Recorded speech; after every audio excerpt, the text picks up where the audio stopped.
Hey guys, welcome to my channel. For today's video, I'm going to be talking about my most used, most loved beauty products for the month of April. If you missed it yesterday, I also did post a rankings of every single eyeshadow palette that I've tried for 2024. So if you've been interested in eyeshadow content, I do have that from yesterday. But April was a really good month. I got very settled into our house finally, and it feels like a home now. We're actually living in it and utilizing it. Now the beauty room, because I always get comments on every video, that's not ready yet.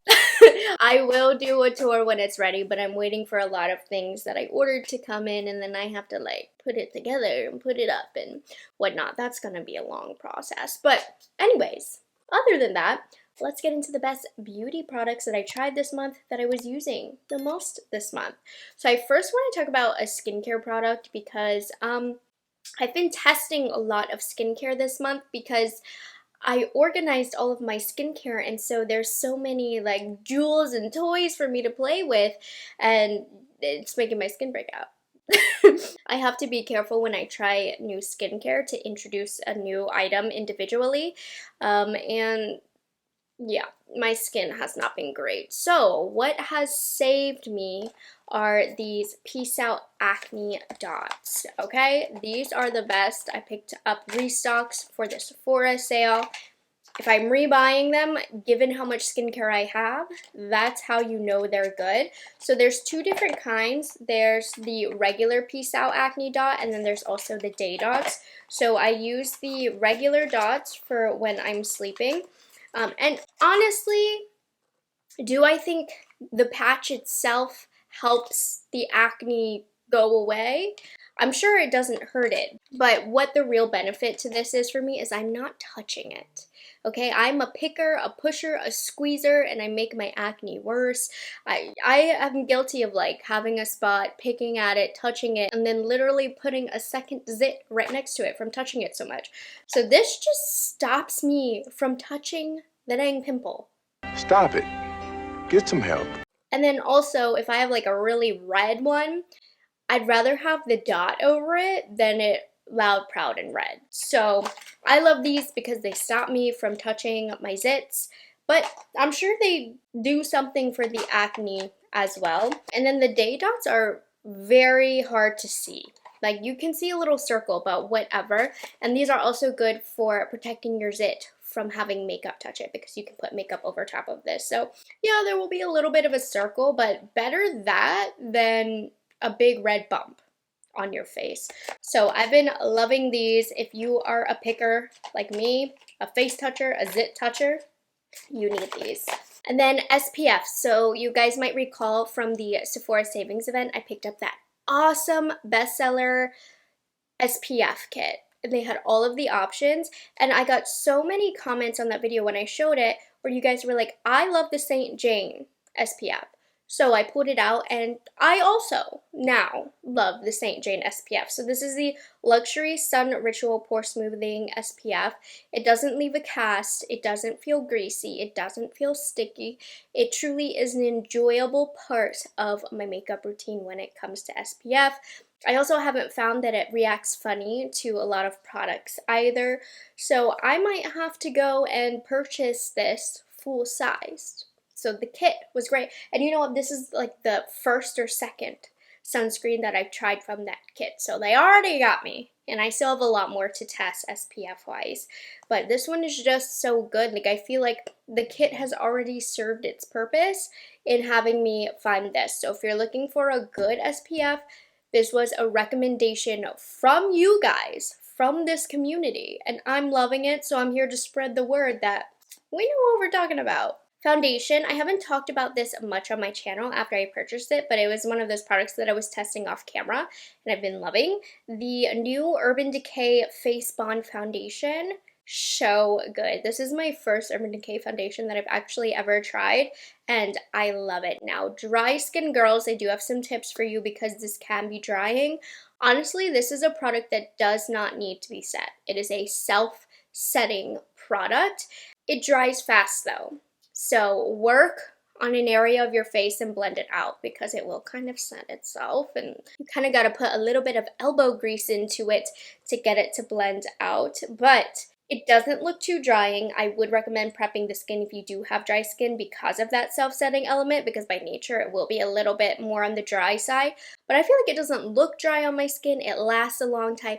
It looks so great. So as long as you don't overset your face, I don't think your skin will look dry with this. Now, I don't know the degree to which your skin is dry, but my skin has been really picky with products lately with it being dry in this new climate. And this doesn't seem to be affected by it. I find that when I apply it with a brush, like I did in the demo, it can look a little bit dry, but when I go over it with a damp sponge, that takes the dry look away completely. So I use a brush to blend it out, and then I use a sponge to kind of push it into the skin, and my makeup looks amazing all day.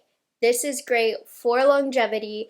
It looks really light on the skin. It feels really light. I would say it has like a medium coverage. It definitely isn't going to cover all of your problems, but oh, I love this foundation. It is so good. I can see why people would have a little bit of difficulty with it because, like I said, it is self-setting and it does dry kind of fast. You're kind of going to go fast, but it's worth it for how it looks on the skin and how great your skin, at least my skin, looks all day with this. So I have been very much enjoying this foundation. Okay, this one I think I'm adding in prematurely, but when you know, okay? Even when it comes to makeup, when you know, you know. And boy, do I know that I love the Natasha Denona High Glam Powder Foundation. Thank you, ND, because I'm back on powder foundations. I took a break from them. I was all about the liquid just because a lot of powder foundations weren't launching, but this foundation reminded me not only how good powder foundations look on the skin, but how convenient they are, how fast they are to just smack on the face and then your skin looks great. Don't be scared of a good powder foundation because it's not going to look powdery on your skin. Powder foundations, if it's good, it will melt into the skin and it's going to be faster to use, easier to use, and I think look more natural, but you'd be surprised with the amount of coverage that you can get with a powder foundation. So I've been loving this. It's soft. It doesn't look dry on my skin. It is blurring as well, which I was a little shocked by. It feels nice and buttery. It gives a good amount of coverage considering it's a powder foundation. You can get a lighter coverage. You can build it up for fuller coverage. Don't shy away from powder foundations. I definitely recommend you check out my review if you are interested. And I did yesterday on my Instagram a side-by-side wear test between the golden standard of powder foundations, Makeup Forever for me, versus the Natasha Denona on the other side, and the differences I could barely tell. So this is up there with my all-time favorite powder foundation. So if you're wondering which one should I get, I would say if you have dry skin, I do think that the Makeup Forever might be a little bit better because I did have a little bit more of a natural glow to my skin with that at the end of the day. But both foundations are great for both skin types. I would say it's more so of a matter of either which brand you want to support or which brand you can get the best color match with, because those are good. You know what? I saw a video, is it Ali on Andrea? She was talking about how good the Fenty powder foundation is, and it is so good, I know that, but I'm about to pull that one back out too because she reminded me about that one. Okay, anyways, that's it for foundations. I'm going to move on to a bronzer, blush, and highlight. So for bronzer, this was one that just recently launched from Too Faced. It is their Melting Bronzing and Sculpting Stick. I prefer the shade Chocolate Souffle. It has a very faint chocolate scent, but I miss the days when Too Faced would like literally smack you in the face with a chocolate fragrance. But I know some people don't like fragrance, but I was on the opposite end of that, so in the end I got burned. But anyways, this is really smooth. If you like the LYS bronzing stick, you will like this. I like the packaging of this better than the LYS bronzing stick, so that's why I've been reaching for it a little bit more. I would say the LYS might have like a little bit more slip to it, but that's why I'm saying if you like that, you'll like this, because this one has a good amount of slip to it as well. It is quite pigmented, so use a light hand, but I love the color, I love the pigmentation, I love how easy this is to work with, and yeah, not enough people are talking about this launch from Too Faced. I think it's really, really nice. Oh, going back, I forgot to mention this. This brush from Dibs Beauty, it's just a dual-ended brush. I love applying this for powder foundation, but I love it for everything. Like, Dibs is a cream product brand. So these bristles are made for blending out cream products, but I love this angled side for applying powder foundation, and I love this big old side right here for just smacking on some bronzer and blush and going for a super quick, easy makeup look. These are super soft. They're quite densely packed, particularly the angled side, which is why I like it for powder foundation. But if you haven't tried this brush, it's really versatile. You can use it with powders. It blends out creams beautifully as well, since honestly, that is what this was created to work out. And it's a brush I've been reaching for a lot. I would say normally I would feel like this would be too big on my face, especially since the intention of this was for bronzer and blush, like cheek kind of products. I have a small face. My whole body is shrunken. Everything's proportionate, but everything about me is very small. So this is made for the cheeks. It takes up half of my face. So do keep that in mind, but it's really good for foundation and blending out liquid and cream products. And I highly recommend this brush. I've been using it a lot. You will have seen me use this in my Natasha Denona Powder Foundation review. Moving back to blush, so many good blush products have launched, but I keep going back to this particular product, and I feel a little guilty because this was also in last month's favorites, but I picked up a new color for the Sephora sale, and I'm addicted. I'm addicted right now to the Dior Forever Glow Maximizers, and these are actually liquid highlighters, but I love the deeper colors on my cheeks. I need to buy more. I got the two blush colors. The rosy one, phenomenal. That was last month's favorite. So during the sale, I picked up peachy. Now, if you have a medium complexion, this is going to be a highlight on you. This is very light, even on my skin. But I want the bronze color now, too, because why not? Anyways, as a liquid blush, it's so beautiful. It's a very light, natural peach on me. So if you're lighter than me, this will give you a little bit more color. The glow on this, even though it is a liquid highlighter, it's not overwhelmingly glowy, which when I tried this as a liquid highlighter in my original review, I wasn't moved by it. And then I moved on to using it for blush, and I've never looked back. The glow is perfect for that Sabrina Carpenter look, but it's not going to emphasize texture too much because at the end of the day, Dior made this and they created such a high quality liquid product. It doesn't act funny with powders underneath, though I wouldn't recommend it. But on a day where I have that Urban Decay foundation as a base and I know I'm not setting, I love going all out with creams and liquids. This is the prettiest, subtlest peachy blush with the prettiest glow that's not too much. This is everything I wanted the Rare Beauty glow to be like, but in powder form. But the Rare Beauty powder blush is literally like a highlight, like a really, really glowy highlight. I don't like that. If you're looking for a more flattering glow like that on the cheek, I recommend this Dior one. So I've switched over to peachy because that's what I purchased for the Sephora sale, and it's difficult to show you, so hopefully you can see in the demo because I do have a powder highlight on right now. But I also love this color because it is more of a natural color as well on my skin tone. So yeah, still loving this. And then lastly, this product it didn't turn out what I expected it to be, but I really love what it was. This is the new Fenty Beauty Light Diffusing Highlighter, the Demi Glow one. I have the shade Prosecco right here. This is such a seamless highlight. No trace of glitter, but extremely reflective. I thought this was going to have more of a flat finish, just with like a very subtle glow because the name is Demi Glow. No, it's super duper glowy. But this honestly is what I thought more so the Natasha Denona Beautifier was going to be closer to.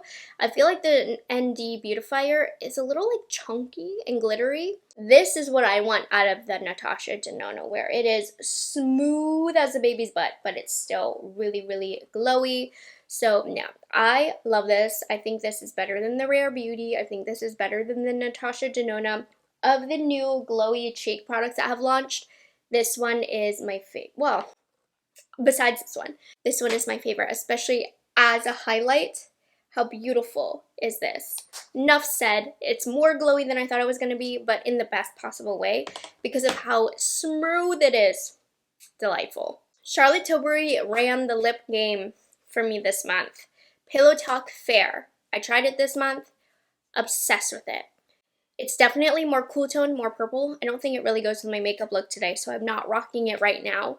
But I picked up the lip liner in Pillow Talk Fair, I picked up the lipstick in Pillow Talk Fair, and I even picked up the lip gloss in Pillow Talk Fair. And I'm not even that big of a fan of this formulation, but if you felt like the original Pillow Talk was too peachy on you, it almost turned out coral on you, I think with your undertone, you might find Pillow Talk Fair a lot more flattering because it's almost more cool, it's almost more purpley, and it's a little bit lighter as well. So I really feel like she listened to critiques of Pillow Talk and made Pillow Talk Fair the more cool toned purpley version, which if it looked peachy on you, then this should look truly pink on you. Hopefully, if you've tried it, let me know. I didn't even think I would like the lip liner that much because I do love the Pillow Talk lip liner. But this is still really nice, and all paired together, it is a gorgeous, cool-toned lip. So shout out to Pillow Talk Fair. I really feel like she listened to her customer base when she was creating Pillow Talk Fair. And like, thank you, because a lot of the more fair girls were the ones saying how peachy it looked. So you guys have that now. I'm excited, and it's gorgeous. To me, it is kind of what I thought Pillow Talk should be like. And then also, I know a lot of you guys hate the packaging of this. It is a bit chunky, but I have been enjoying the Pillow Talk Big Lip Plumpgasms. I really like the feel of them, the plumping feel of them, and I do feel like they help the plump look a little bit. I do have a con to this product. I don't think it lasts the longest, but I do enjoy this for a natural makeup day with some lip liner and just this to add some color to the lips, and I can feel it on my lips, you know, that little bit of spiciness. And I think both shades are beautiful. Like, for example, if you have light skin and you only thought the fair to medium was for you, for something deeper, the medium deep is also very pretty, very mauvey. Right now I do have on the fair medium. I mean, I'm not going to say this is the best plumping lip gloss in the world, but this video is like, what have I been using this month? I've been using this. I've been enjoying it. I think it leaves a nice hydration behind. My only thing is that I do want to warn you is the longevity isn't there with this product, but I think it's beautiful. And then the last makeup product that I have is from Buxom. I did not expect this to make my favorites video. I did not expect it to make this list. I don't normally like products like these, but this is the Collagen Peptides Advanced Plumping Lip Serum, and they launched a collection of metallic glittery shifty shades. So I'm upset at myself because I gave away most of them because I didn't think this would be a product for me. But Spellbound Pink I kept, and it's the prettiest glittery metallic sheer pink color. And anytime I have like a glitter on the eyelid, I love putting this on the lips, and it almost soaks into the lips and into the lip liner to be a very flattering but still shimmery metallic color. Let me show you. Come here. Come here. I'm going to even turn the lights down for you. Take a look. I know I demoed it, but like, how gorgeous is this? Such an underrated product. I've gotten the most pretty, subtle, pinky lips with this. It's been very useful, surprisingly, with a lot of looks that I've been doing. So anyways, this Spellbound Pink shade is gorgeous. I've been using it for a lot of looks with a bolder lip liner and this over top yummy. Didn't think I would like a product like this, but no, I in fact love it. And then I have a couple body products, fragrance products for you guys.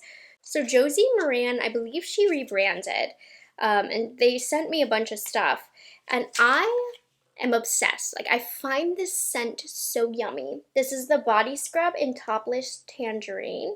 So how they do it is it's now supposed to be refillable. So this is the refillable component, and then you can also get this container. The smell of this is like, my mouth waters just at the smell of this. I didn't know I loved citrusy scents so much, but I really love a tangerine scent. I'm a vanilla girl and a tangerine girl, I think. And I don't use body scrubs really, but this body scrub is so beautiful. It's not overly abrasive, and it leaves a hydrating feel behind on my legs and my arms and wherever I use it. So every time I work out, every time I shower, I use this. The smell is delightful. Here's the thing. They also have a vanilla scent, and I am a vanilla girl, and it's supposed to be amazing. But I wouldn't know because my mother and her grubby hands took the vanilla body scrub and lotion before I could smell it, and she is going on and on about that. So that is her favorite. She loves the vanilla. I'm sure it's amazing.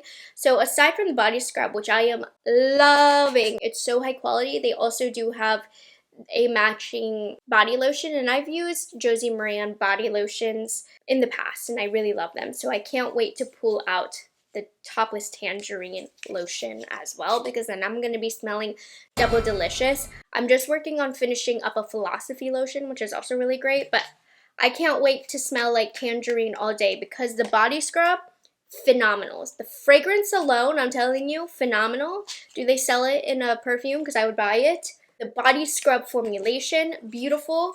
Cannot wait to get in on the lotion. And then the last item that I have that I've been loving this month, this Sol de Janeiro scent. I'm on a Sol de Janeiro kick for some reason. So I found this Perfume Mist Discovery set that just launched at Kohl's. And they have most of the fragrances, I believe. So this was my soiree into testing all the scents. Though I did test these two prior. I also am loving 68. So 62, 59, and 68 are my favorites. I did do a rankings if you want to check that out. I would say I'm a little biased. I feel inclined to say 59 is my favorite right now because I also purchased a full size of this. But I feel like these last such a good amount of time, like a really long time for them being fragrance mists. And this is like a really nice vanilla scent. I feel like it's unique. I'm not a fragrance person. I don't know what I'm talking about. I was like trying to explain what kind of vanilla this what kind of vanilla this smells like. I don't know. I Decay, but it's a unique vanilla to me. I don't have another vanilla like this in my collection, and I love her. And I love the scent, and call me a tween. I love Sol de Janeiro. I know the girlies, the young girlies are very into it, but I think I am as well. I've been really into fragrance lately. It all started with this, when I was decorating my shelf. And I was like, I want to build my perfume collection some more. I want to try some new scents. So you can thank this shelf for my new fragrance addiction, which is very expensive, but anyways, I hope you guys enjoyed this month's favorites. These are the beauty products that I've been loving. Of course, there's so much more, but we all only got so much time in our day. But these are the top runners. I hope you guys enjoyed this video and found it helpful. Take a moment. Give me 2 products that you have been loving, have been your standouts this month, that you would recommend to me. I'm curious. So make sure you guys like this video, subscribe to my channel, and I will catch you guys in the next one. I'll have all of the products that I talked about linked down below and tagged as well if available. And I will see you guys on Thursday. Bye guys, have a good one.